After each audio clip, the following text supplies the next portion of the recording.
Greetings and welcome to your weekly lecture about GBS Advanced English. My name is Jared Betts and I am your host. Today we're going to be using Jazz English 2 and talking about Unit 1, All About Me.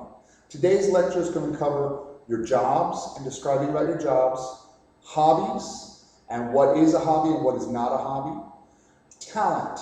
Do you have any talent? We'll also talk about personal space. And last, we're going to talk about your friends. And that's what we're going to do in today's lecture.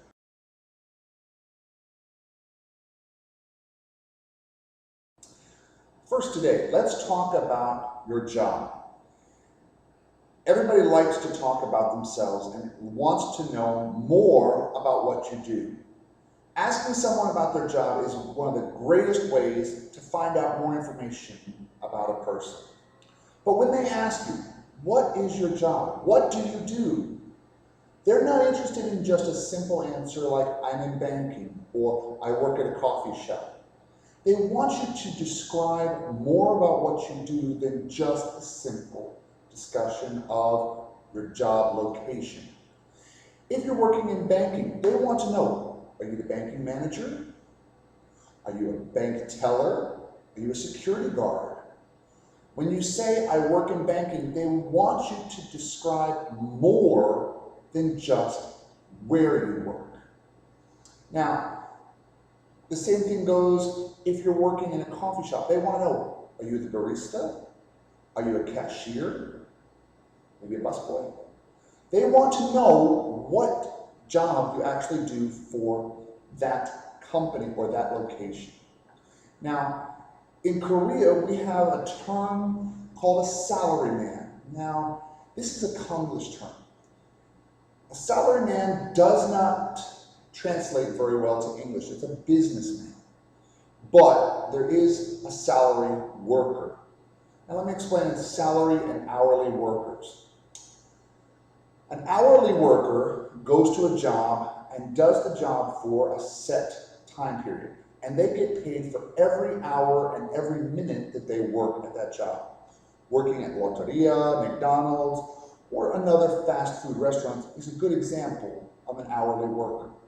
This is where they will usually earn minimum wage. A minimum wage is the minimum amount of money that you will get paid for 1 hour of work.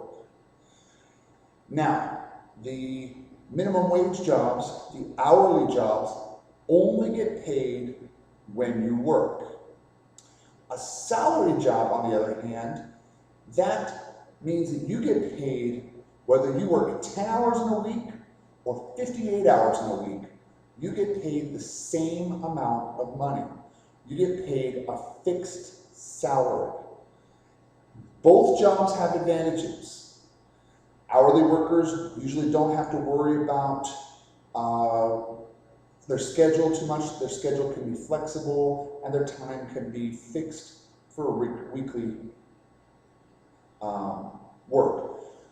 On the other hand, a salary worker, they may have a schedule that's a little bit more open to when they have work. If they are very busy and have a big project they have to work on, they may have to put in more hours and work really hard. Then the next week, they don't have to work very much at all. That's the difference.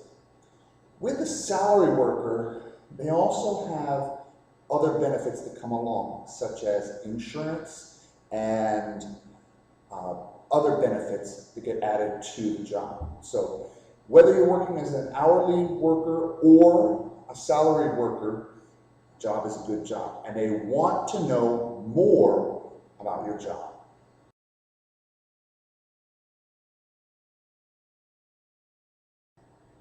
All right, let's talk a little bit about hobbies, or what is a hobby?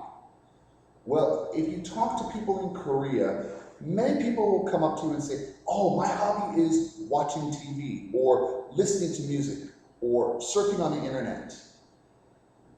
Talk to a Westerner, they would say, oh, that's not really a hobby. We consider those things a pastime. A pastime is an activity that you do that doesn't require a lot of energy being put into it. What does that mean? That means that when you're doing this activity, you can sit down, Turn it on, and your brain just goes,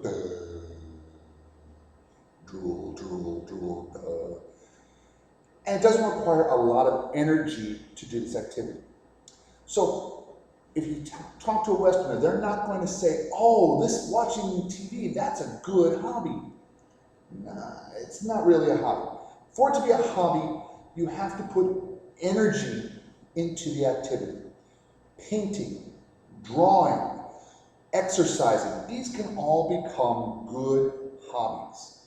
So next time somebody asks you, what's your hobby? Think a little bit more about what you do and what you can put your energy into.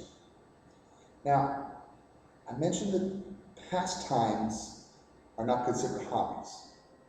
That's true, but it's also not true. There is a way to take a pastime and turn it into a hobby. Let's say, for example, you like watching Japanese animation. I personally like to watch the animation of One Piece.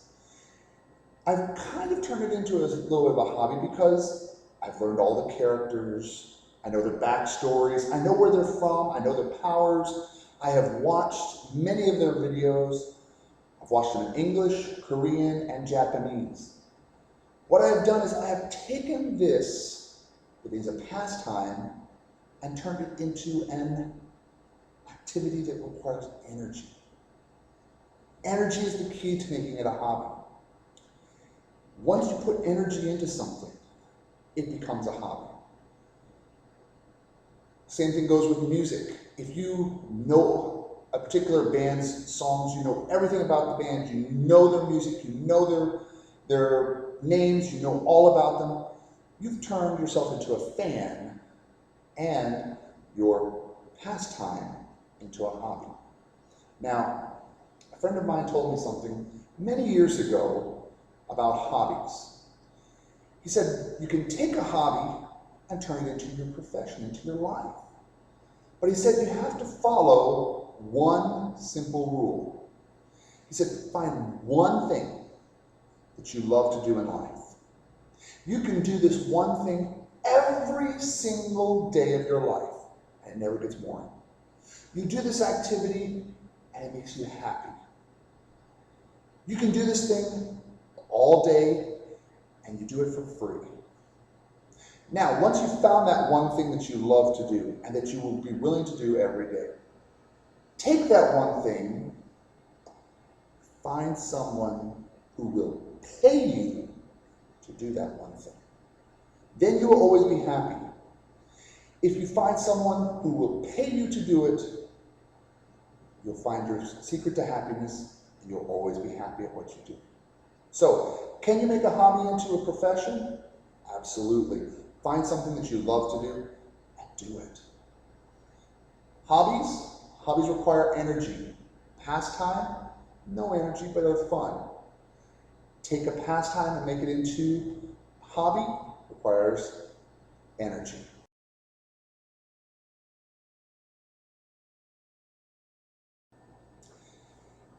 Are you talented?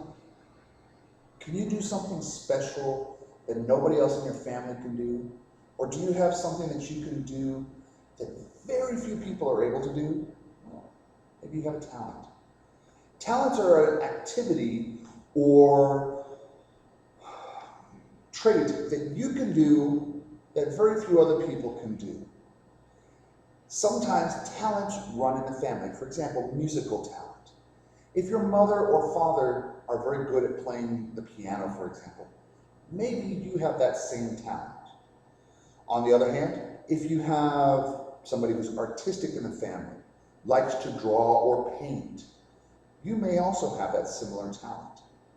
A talent refers to something that you can do better than anything else. It doesn't usually require a lot of thinking to do that activity.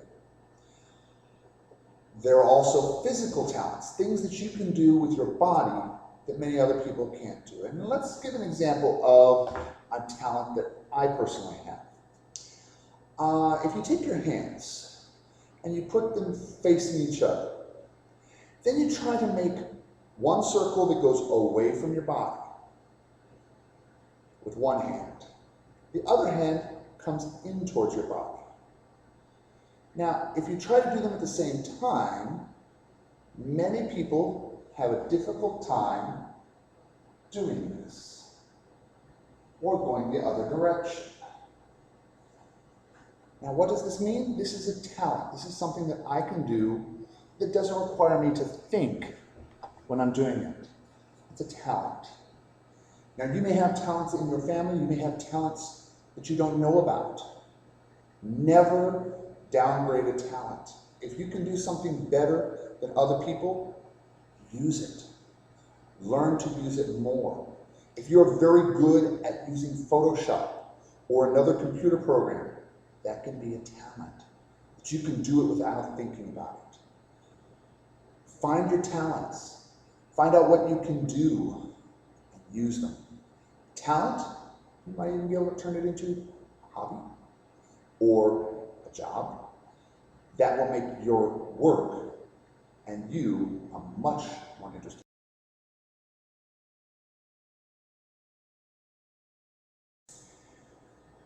We need to come to one of the most important things when you start meeting people from other countries, and that is their personal space.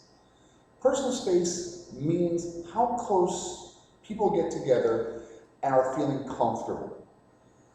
Why do I mean that? Well, some countries don't mind people being side by side. To them, this is culturally acceptable. For example, if you go to Mexico, the personal space in Mexico is very close. They don't mind getting really close to you and almost touching you at all the time.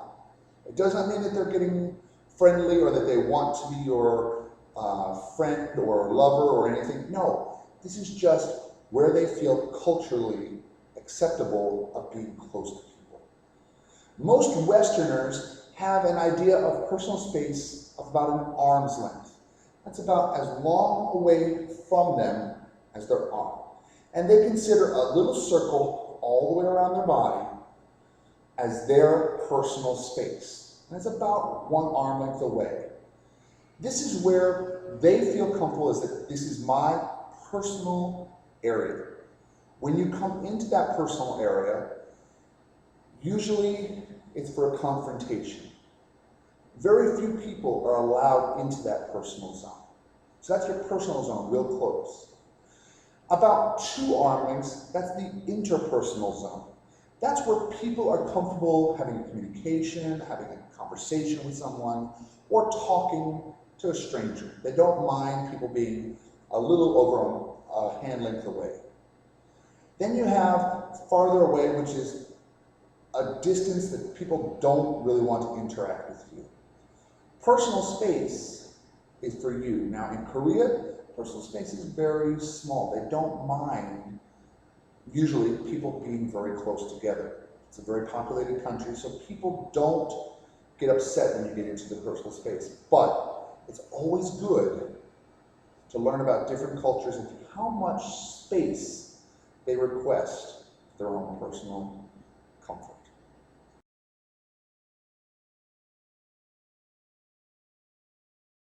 All right, we're winding down to the end here. Let's talk about friends. There's a very big difference between Korean culture and Western culture when it comes to talking about your friends. In Korean culture, your friends are usually the same age as you. Now this is a good thing because you know how old people are and you can address them as equals. In Western culture, this is not always true. I personally have friends who are 10 or 15 years younger than I am. And I also have friends who are 20 and 30 years older than me. To me, they're all my friends. I don't hold them to their friendship status based on my or their age. And this is a very big difference between Korean culture and Western culture. In Western culture, it's okay to be friends with people who are older or younger than you. As a matter of fact, and for most Westerners, age is a big secret. They don't want you to know how old they are. Shh, don't ask them. They won't tell you how So they don't really want to use age as part of their discussion. So friends are based on people that actually have something in common. Now, you can have friends at any age, and if you're uncomfortable with friends in Korea who are older or younger than you, look for Western friends. There are many places on this campus at SoonChunHyang to find Westerners to become friends with. Go meet them. It'll help them with their Korean. It'll help you with your culture understanding. It'll also help you to learn more English. So friends, doesn't matter how close they are in age, just in what they do. Now, Korea has one more thing. They have a term called skinship, where people who touch hands are just showing they're really close friends. For many Westerners, this can become a little bit uncomfortable. Many Westerners do not understand when two men are holding hands, that they are just really good friends. To some Westerners, this looks as if they may be a couple. Now, this is a little strange, but it is the American and Western culture's view on touching. As I mentioned earlier, in this personal space, most personal space is within one arm's length. Holding someone's hand is inviting them into your personal space. For Westerners, that can get a little uncomfortable. So, friends and skinship just means a connection. We know that in Korean culture. It doesn't happen as often in Western culture. The last thing about friends, I'm talking about somebody who is two-faced. This does not mean that they literally have one face on the front and one face on the back of their head. That's not what it really means. Being two-faced means that to you, they say one thing. Behind you, or to other people, they may say the exact opposite. This is what it means when you are two-faced. There are some people out there who consider friends who are two-faced. This is not a good thing. If you are a true friend to a person, be sure that you will talk to them to their face, and everything that you say to them face to face, you will say the exact same thing behind their back. And be sure to always say what you mean to the person, not behind their back. So friends, they can be any age, but you have to treat your friends with respect.